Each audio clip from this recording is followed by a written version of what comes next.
It's time to review the movie Kimi from 2022, so let's get started.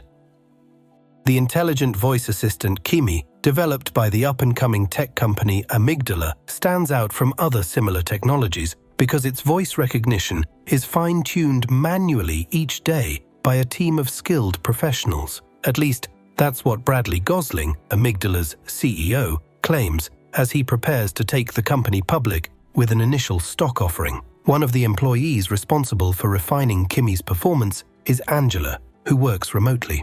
Angela is a sociopath and suffers from agoraphobia, a fear of open or crowded spaces, a condition that worsened during the COVID-19 lockdowns. Despite her condition, she's been making a timid effort to connect with the man living in the apartment across the street. On this particular day, she even invited him to meet for breakfast at a cafe outdoors.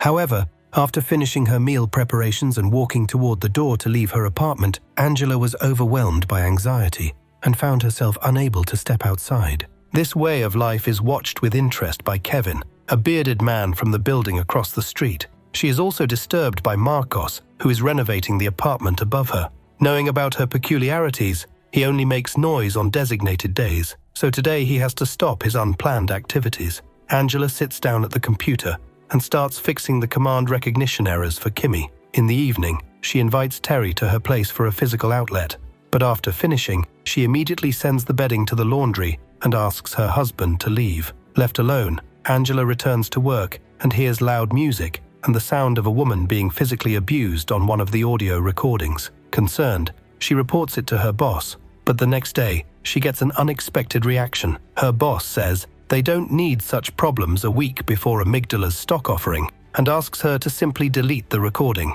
Angela, of course, disagrees, so her boss advises her to contact the head of recognition, Natalie. Angela tries to reach Natalie, but her secretary won't connect her to her boss because she's busy and asks her to come straight to the office. Due to her agoraphobia, Angela refuses. She contacts her friend and colleague Darius, who works remotely in the Czech Republic, and asks him to help her access Kimi's data on which she heard the recording of the crime. Darius provides her with a one-time admin code, and Angela discovers that the owner of the device is Samantha, who lives in the same neighborhood. She also gains access to the voice commands for Kimi, which reveal that Samantha has been making regular calls to a certain Bradley. Angela moves on to the last 3 audio recordings. In the first, she hears a familiar scene of violence, and in the second, Samantha accuses Bradley of rape and promises to tell reporters that Kimi is easy to hack, which will lead to the loss of all potential sales. In the last recording, when Samantha asks Kimi to make a call, 2 men can be heard breaking into her apartment, killing her and taking her body away. Angela realizes that Bradley is the CEO of Amygdala. Bradley and Samantha was his mistress. At this point, Natalie finally calls her back and asks her to come to the office with the recording of the crime, promising to listen to it in the presence of another company employee and contact the FBI. Angela agrees, transfers the audio recordings to her smartphone and flash drive, and then decides to leave the apartment. Meanwhile, Rivas, who was involved in Samantha's elimination, calls Bradley Gosling and irritably asks if he gave his mistress Kimi a gift. Bradley replies that he wanted to use the device to keep an eye on her. In response, Rivas informs him that right now one of Amygdala's employees has a recording of Samantha's murder and Bradley's involvement in it. Bradley goes to Natalie's office and then asks if he has any more cash to solve the problem. Angela reaches the office building, gains access to the 3rd floor, and finally meets with Natalie. She listens to the whole story, but without inviting the promised third party, she asks to play the recording. Angela responds by asking to call the FBI first, but Natalie hints that she has access to information about Angela and knows that after the attack, she began to suffer from mental disorders, including agoraphobia. Therefore, she wants to make sure that the audio recording is serious. When refused, she agrees to call the feds and leaves the office. Angela goes to the restroom and writes a message suggesting that they meet in the evening. Then she returns to Natalie's office, but sees that she hasn't returned yet. At this point, Angela receives a message from Darius, informing her that someone has just deleted all the data from Samantha Kimi. 2 unfamiliar men appear in the office and walk toward her at a fast pace. Angela runs to the elevators, but her card no longer has access to them, so she goes down to the server room and hides from her pursuers, eventually ending up on the street.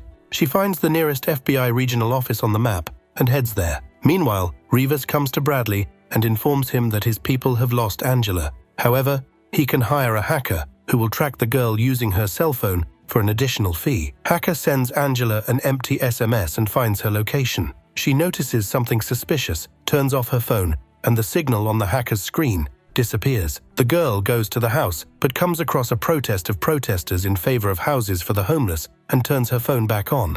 At this point, she is grabbed by Rivas's men and dragged into a van. The protesters notice this and block the van's road, after which they manage to rescue Angela from the kidnappers. The girl tries to get to the FBI, but suddenly someone injects her with a tranquilizer from an umbrella, and people pick her up and drag her back into the van. Angela regains consciousness inside the van, in the company of bandits who have been ordered to take her home and kill her there to make it look like a burglary. After all, with a girl suffering from agoraphobia, it is unlikely that anything would have happened to her outside her apartment. Already near the house, Kevin, who had always been watching Angela from the window opposite, approaches the company. He suspects something and is stabbed in the side. This gives Angela the opportunity to break free and run to her apartment. However, Rivas is already waiting for her there, and he lets his men and the wounded Kevin in at gunpoint. The man takes the flash drive and asks if she has any more copies of the audio files. Angela replies that she copied them to her laptop. When Rivas sits down at the laptop and calls Angela's mother via video link, she asks her to answer the phone. The woman sees some people in her daughter's apartment. After that, Angela orders Kimi to turn off the lights and turn on loud music, and she runs to the pantry and makes her way to the top floor of the apartment where the renovation is underway. She finds a nail gun that she was familiar with from her father's days as a construction worker.